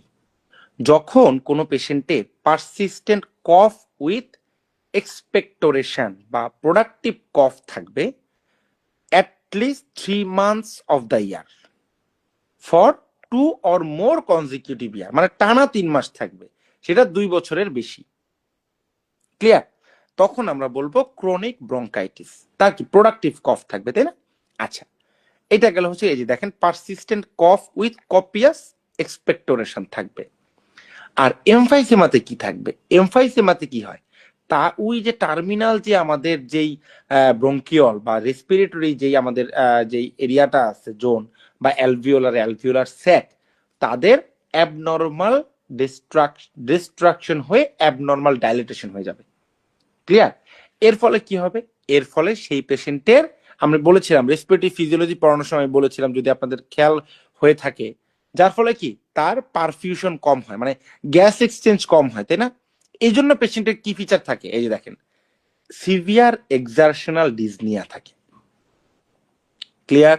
হ্যাঁ, এবং তার ব্যারেল শেপ চেস্ট থাকে, হাইপার রেজোনেন্ট থাকে, এই ক্ষেত্রে হচ্ছে স্ক্যান্টি মিউকয়েড স্পুটাম থাকবে। ক্লিয়ার? মানে স্ক্যান্টি মিউকয়েড যদি হয় এবং তার যদি ডিসনিয়া থাকে এবং ক্রনিক ডিজিজ, তখন সেটা হচ্ছে এমফাইসেমা। ক্লিয়ার? বুঝা গেল? আচ্ছা, আর অ্যাজমার ক্ষেত্রে আমাদের বেশি কিছু ডিটেলস জানা দরকার নাই। আরেকটা হচ্ছে ব্রঙ্কিয়াল কার্সিনোমা বা ব্রঙ্কোজেনিক কার্সিনোমা, যেটাই বলি না কেন, কি কি টাইপ আছে শুধু এটা জানতে হবে। Small cell carcinoma, non small cell carcinoma, যার মধ্যে থাকবে squamous, adeno, large cell carcinoma, আর একটা হচ্ছে মিক্সড প্যাটার্ন থাকতে পারে। ওকে, আচ্ছা,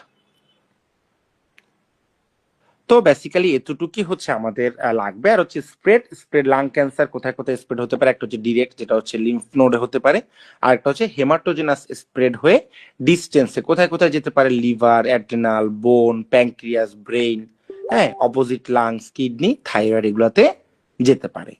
ওকে, তো এই ছিল হচ্ছে আমাদের সিস্টেমিক প্যাথোলজির ডিসকাশন। তো এই যে আমরা যে ডিসকাশন করলাম, এবার বলেন এখানে কারো কোনো কোশ্চেন আছে কিনা, অথবা আমাদের এই অ্যাজ এ হোল কারো কোনো কোশ্চেন আছে কিনা বা কোয়ারি আছে কিনা। এবং দেখেন, এই যে আপনাদের যতটুকু আমরা পড়িয়েছি আপনাদেরকে, তো এই পড়ানোর সাথে সাথে কি মনে হলো যে আমরা যদি এই পড়ার স্পেকট্রামটা আরেকটু বাড়াই, যেটা হচ্ছে আমাদের পোস্ট গ্রাজুয়েশন লং ব্যাচে আমরা পড়াই, তো ওই লং ব্যাচে যদি আপনারা এনরোল করেন, তাহলে কি এই পড়ার সাথে সাথে কিন্তু ওই পড়াটুকুও কিন্তু আপনাদের হয়ে যাবে, যেটা আপনাদের ইন আপকামিং এফসিপিএস বলেন বা রেসিডেন্সি বলেন, সেই ব্যাচগুলোতে কিন্তু আপনারা যদি এনরোল করেন, একই সাথে কিন্তু মেডিকেল পার্টটা এখানেও পড়া হয়ে গেল, এবং এটা তো পড়া পড়তেছিনি, এর সাথে সাথে আরেকটু পড়া বাড়ালে কিন্তু আলটিমেটলি পোস্ট গ্রাজুয়েশনের প্রিপারেশনও হয়ে যাচ্ছে। কারণ এই যে আমাদের মানে জব যে এক্সামগুলো, এগুলো তো আসলে লং টাইমের ব্যাপার, এবং এটার মাল্টিপল সেগমেন্ট থাকে, এবং সেই সেগমেন্টে ধরেন একটা সেগমেন্টে হলে কি মানে ফেইলড হলে আলটিমেটলি কি পুরোটুকু চলে গেল, তাই না? কিন্তু সেই ক্ষেত্রে যদি আপনার মেডিকেল পার্টটুকু পড়া হয়ে থাকে, তাহলে কিন্তু আপনি এর পরবর্তী পোস্ট গ্রাজুয়েশনের পরীক্ষাটাই কিন্তু আপনি অ্যাপিয়ার করতে পারলেন, যার ফলে একই সাথে যদি আপনারা পড়ে ফেলেন, তাহলে কিন্তু আপনাদের জন্য খুবই হেল্পফুল হবে। ওকে, তো আমাদের আপকামিং এফসিপিএস এর ব্যাচ, রেসিডেন্সি ব্যাচ, এই ব্যাচগুলো কিন্তু আমাদের শুরু হচ্ছে। হ্যাঁ, তো যারা যারা এনরোল করতে চান, আপনারা আমাদের সাথে কন্ট্যাক্ট করলে আমরা কিন্তু এটা আমরা আপনাদেরকে জাস্ট বলে দিব আর কি। ওকে, তো এই ছিল হচ্ছে আমাদের ক্লাস। তো কারো কোনো কোশ্চেন থাকলে, anyone please ask any type question.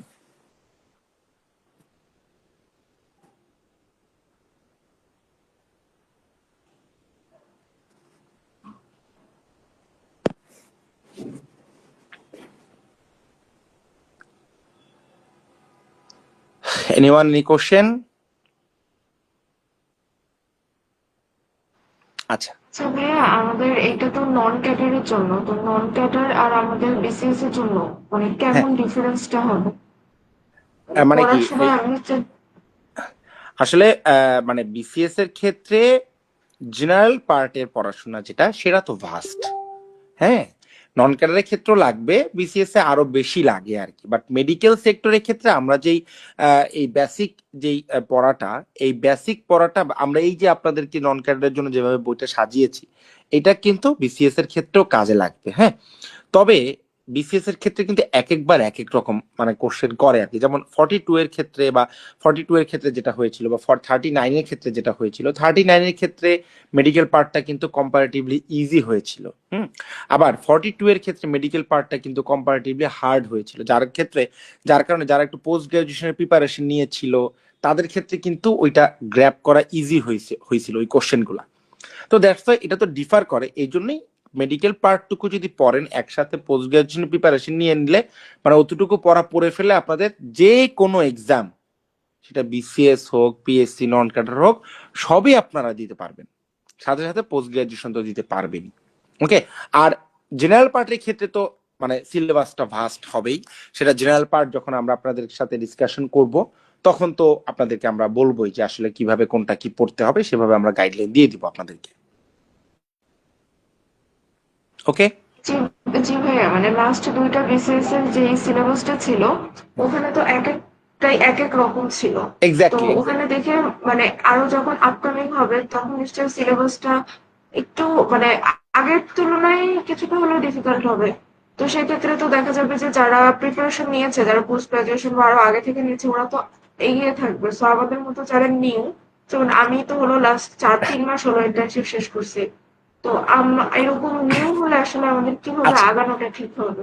আচ্ছা আপু, আমি যেটা বলি, নিউ হোক বা পোস্ট গ্রাজুয়েশনে পড়া হোক বা করা হোক, যাই হোক, সেটা নিয়ে আপনারা যারা আছেন, নিউ যারা আছেন, কারো কোনো ভয় পাওয়ার কোনো কিছু নাই। আমরা আপনাদেরকে ওভাবেই পড়াচ্ছি যেই পড়াগুলো সবার জন্য ইম্পর্টেন্ট, তাই না? এই পড়াগুলো তো আপনার পোস্ট গ্রাজুয়েশন লাগবে, বা পোস্ট গ্রাজুয়েশন আমরা যারা করেছি বা যারা করছে তারাও তো এই পড়াগুলোই পড়ছে, হয়তোবা তারা আরেকটু মানে বেশি বেশি পড়ছে, কিন্তু তাই বলে যে বেসিক যতটুকু জানা দরকার ততটুকু কিন্তু আমরা যে পিডিএফ দিয়েছি, এই পিডিএফ জানলেই কিন্তু আপনাদের মানে পরীক্ষার জন্য মোর দেন এনাফ।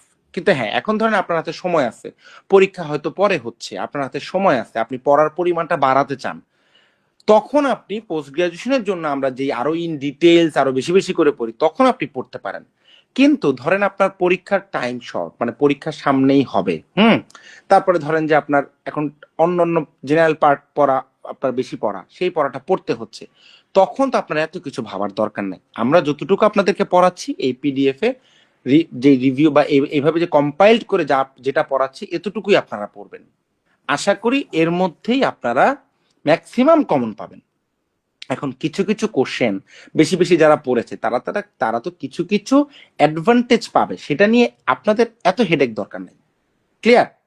আমার কথা বুঝতে পারছেন? এরকম না যে যারা হচ্ছে পোস্ট গ্রাজুয়েশন করা তারাই শুধু মানে এই পরীক্ষাগুলোতে এগিয়ে থাকে, তা কিন্তু না। এটা একদমই আপনাদের কিন্তু মানে এটা নিয়ে আপনাদের মানে ইনফেরিয়রিটিতে ভোগার বা ফ্রাস্ট্রেশনের মানে ভোগার কোনো সুযোগ নেই। ক্লিয়ার? সবাই সেম পড়াই পড়ছে। আপনি যদি এই পড়াগুলো মাথায় রাখতে পারেন এবং পরীক্ষার সময় যদি ডেলিভারি দিতে পারেন, হোপফুলি ক্র্যাক হয়ে যাবে এক্সাম। ক্লিয়ার? এই কারণে অন্য কে কি পারলো না পারলো সেটা নিয়ে টেনশন নেওয়ার কোনো কিছু নাই। এবং আমরা তো বললাম যে আপনারা আমাদের সাথে থাকেন, আশা করি আমরা জার্নিতে আস্তে আস্তে তো আমরা আরো বিভিন্ন স্ট্র্যাটেজি সম্বন্ধে তো আপনাদের সাথে ডিসকাশন করবোই। ক্লিয়ার? এবং এভাবেই কিন্তু আমরা মানে এই পিডিএফ বা আমরা পড়াচ্ছি, যেটা হচ্ছে ইনিশিয়ালি যাদের ইন্টার্নশিপ শেষ হয়েছে বা যারা ইন্টার্নশিপ করছে বা কিছুদিন আগে হয়তো যাদের ইন্টার্নশিপ শেষ হয়েছে বা যারা ইনিশিয়ালি এখনো হয়তো বা পোস্ট গ্রাজুয়েশন ঢুকে নেয় বা ইন্টার্নশিপ আগে শেষ হয়েছে, হয়তো বিভিন্ন জায়গায় জব করছে, তাদের জন্যই কিন্তু এই যুগগুলা খুব পারফেক্ট। এই পড়াগুলো কিন্তু তাদের জন্যই পারফেক্ট। ক্লিয়ার আপু? জি ভাইয়া, থ্যাংক ইউ ভাইয়া। আমি আর আপনার ভয় দূর করতে পারছি? হ্যাঁ ভাইয়া, অবশ্যই অনেকটা। আপনার আসলে কাজ যদি আমি হচ্ছে টাইম পড়তে পাই। হবে, আপনাদের কাজ হচ্ছে এই পড়াগুলোই পড়তে হবে রেগুলারলি। ক্লিয়ার? জি ভাইয়া। ওকে, তো এটাই। আর কারো কোনো কোশ্চেন? এনিওয়ান? আচ্ছা, তো এটাই। আপনারা আমাদের এক্সক্লুসিভের সাথে থাকেন, আশা করি আপনাদের জন্য হেল্পফুল হবে। আর এর মধ্যে যারা একই সাথে পোস্ট গ্রাজুয়েশন প্রিপারেশন নিতে চাচ্ছেন তার জন্য তো আমাদের আপকামিং ব্যাচ আছেই, তো আপনারা সেগুলোতে এনরোল করলে অবশ্যই আপনাদের হেল্পফুল হবে, ডেফিনেটলি আপনাদের হেল্প হবে এটাতে। ওকে, তো এই ছিল আমাদের আজকের ক্লাস। তো সবাই ভালো থাকবেন, সবাইকে অসংখ্য ধন্যবাদ, শুভরাত্রি।